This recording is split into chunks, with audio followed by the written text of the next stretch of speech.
dear viewers, thank you so much for staying with us. You're watching The Breakfast Show live on Nile TV International. And now it's time for our first topic of discussion in today's episode. And as we noted earlier, we're going to be talking about a very important occasion marked by all Egyptians, marking the martyrdom of all those who had sacrificed their lives for the sake of this country. And of course, we're going to be talking about this occasion as President Abdel Fattah al-Sisi has marked the occasion himself on the 9th of March 2016, and we're most delighted to be joined in the studio by Dr. Yehya Sanjak, and he's a military expert. First of all, good morning, sir, and thank you so much for joining us. Good morning. Thank you very much for your invitation. Well, of course, talking about the role played by the Egyptian armed forces, talking about its long history, and in particular how they sacrificed so many martyrs for the sake of Egypt, and talking about this important day and why the 9th of March has been chosen actually for this important event. I agree with you that it's a very, very important day for the Egyptian society. We can ask ourselves why we choose the 9th of March as a Martyrs' Day. Because in these days on attrition war, our Chief of Staff for All Arms, Brigadier General Abdelmanam Riyad, was visiting the territory of Canal on the front line just to check the units there, the forces, the Egyptian forces there, and the Israeli forces on the eastern bank of Canal Suez recognized that there is some unusual movement on the other side, in the Egyptian side.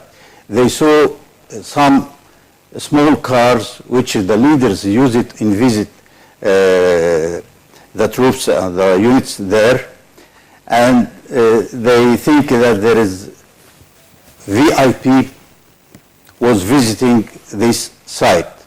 Immediately they opened fire against the site by heavy artillery shells, and for bad luck, one of these shells fell on the place of Brigadier General Abdelmanam Riyad, and he was killed immediately. There is no way to rescue him and to give him medical aids immediately. And the second army leader, he was accompanied him, Major General, as I remember, Adli Said, who was injured, but we succeed to secure him, and he continued his military service until the 19th, 17th. Then he retired. So we choose this day for the Martyrs' Day for the Egyptian military persons. If we look backward on the history, we can find that there is a lot of martyrs from era of Muhammad Ali Pasha al-Kabir and his son Ibrahim Pasha when they conquered Africa, Asia, El Sham. Then he arrived until the outskirts of Europe in Greece. After that, we remember our martyrs on the aggression of British forces when they opened fire against Alexandria and the Battle of Abu Qir. After this, before this, it was the French attack against Egypt, and after this, this British attack in Alexandria and Abu Qir. And we remember that when the British forces concentrate their forces in Canal Suez area, especially in Port Said, Suez, and Ismailia, there is a lot of Egyptian civilians try to make problems with them. And we remember the mortars of police on the 25th of January on police station in Ismailia. After that, after the British forces withdrew from the canal zone, they came back, attacked Egypt by 3 countries, Israel, Britain, and France.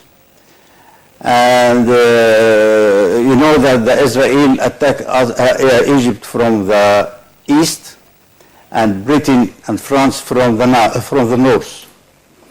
They failed to occupy Egypt, and after, we remember, we tried to help Yemen to celebrate their, to liberate their countries against the backward and the uncivilized life in their countries, and we lost a lot of Egyptian forces, Egyptian officers and soldiers in Yemen.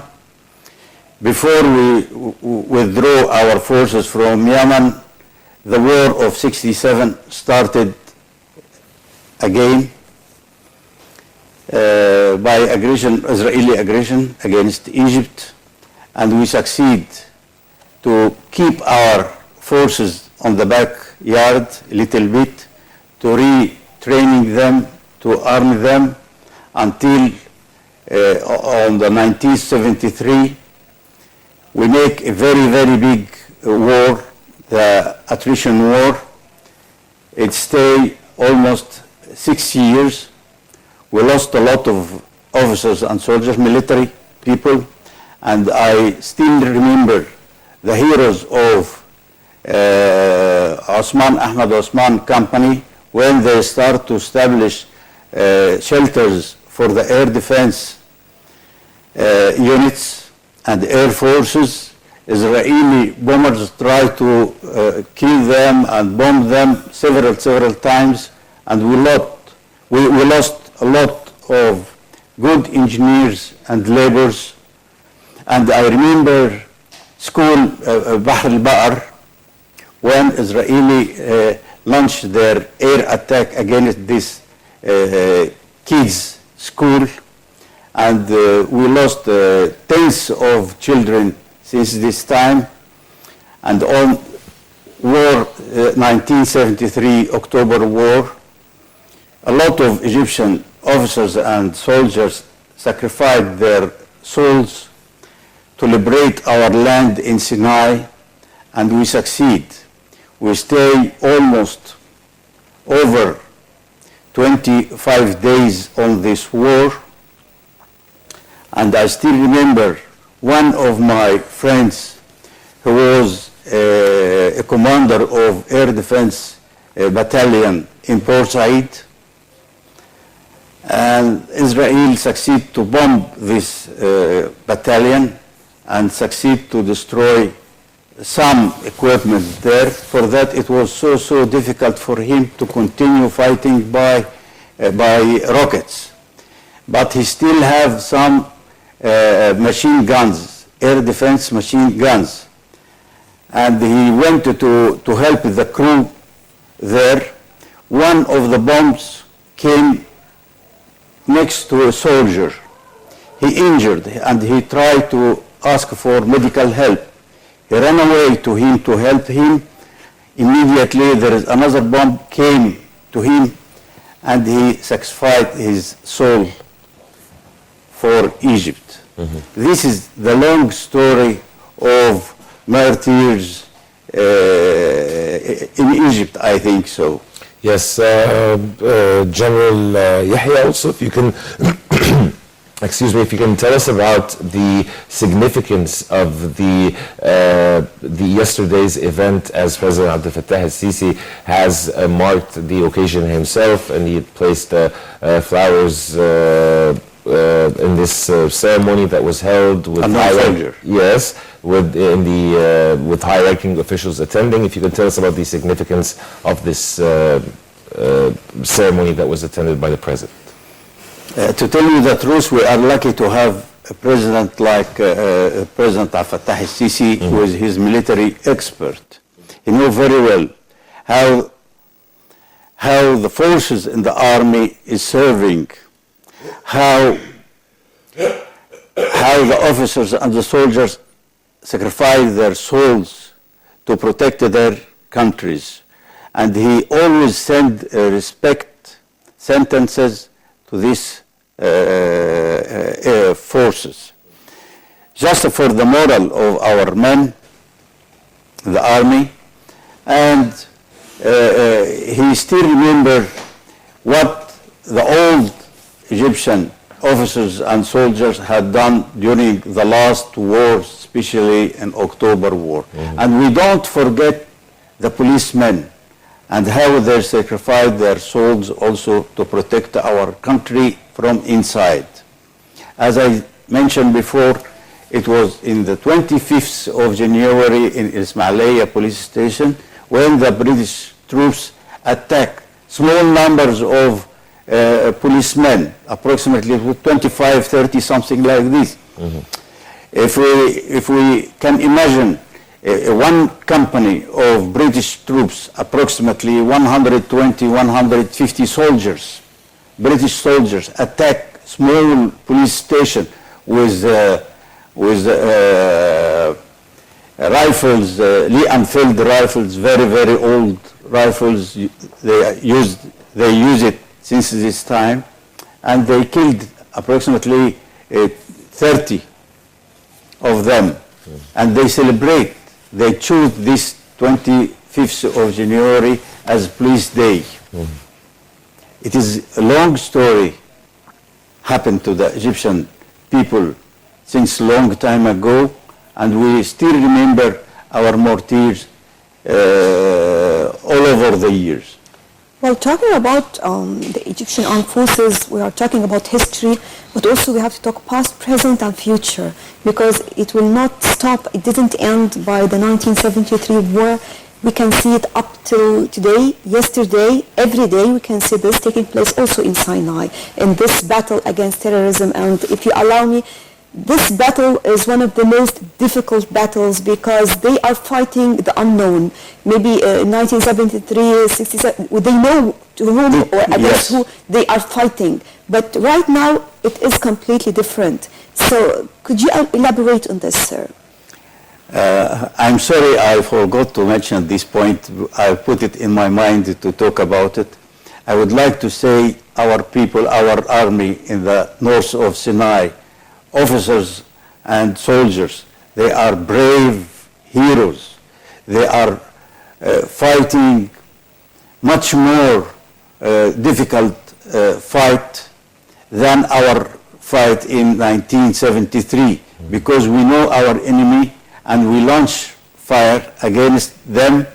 It was so easy for us to recognize them, but the army today in the north of Sinai, it was so difficult battle because they don't know who is enemy, who is civilian, and they are afraid to open fire against the civilians. For that, they take a lot of care about this, and they lost a lot of casualties for this point, especially for this point. You see, because if you know your enemy with his uniform, with his culture, everything, you can open fire against him. But if you see two persons coming to you, one of them they are tourists and the other one is civilian, how you can recognize which one is dangerous for you and which one is safe for you? This is the problem. This is their main problem today. And I think they are very brave heroes, and we respect them I don't want to say much more than the other wars happened before in Egypt, but it is the same level. Maybe it is more difficult than before. Yes. So a final message that you would like to send on this occasion, either to the Egyptian people or to the Egyptian armed forces that had sacrificed so many lives and will also sacrifice some other lives, unfortunately, to come in order to save this nation from any internal or external threats? I would like to say to the Egyptian people, trust your army. Your army, they don't want anything from you, not more than moral help. Try to respect them. Try to pay more attention for what they had done before and continue sacrificing their souls to protect our country from outside and inside. The strategic territory of Egypt is big. It is not small.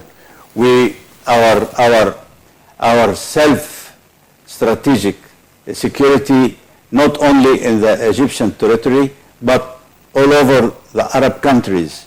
We obliged to take care about all the Arab countries to protect ourselves from inside. Mm-hmm. Trust them. Trust our leader, because we are lucky. I am telling you, I don't want anything from the government or from President Fattah al-Sisi. I don't want, because I'm retired, you see. But I am telling the truth. According to my experience in the army and experience in my civilian life, we are lucky to find somebody like him with a big scope view. He is looking from outside like a bird eye, and he knows the problems much more than many other people. They don't know the right situation. He knows, and he has some assistants help him to give him studies to solve these problems. Give him chance. He stay 18 months. Egypt 7,000 year. How you can compare 18 months by 7,000? Slowly. Yes. We suffered approximately 60 years before. How we can change it? You give him crabs, you see, like a damaged area, and you want to build up a palace in few months. How? If you are going to build up a building, you will stay from 3 to 5 years. Slowly, trust him, trust yourself. Do the best on your work. Yes. You see, take care about your work. Don't forget Egypt, because we are living here. Yes, General Yehya, unfortunately we're running out of time, but we really do appreciate your insight. Dr. Yehya Sanjak, a military expert, thank you so much for being with us. You are welcome. Thank you so much. And dear viewers, a short break, and we'll be back to resume the remaining segments of The Breakfast Show live on Nile TV International.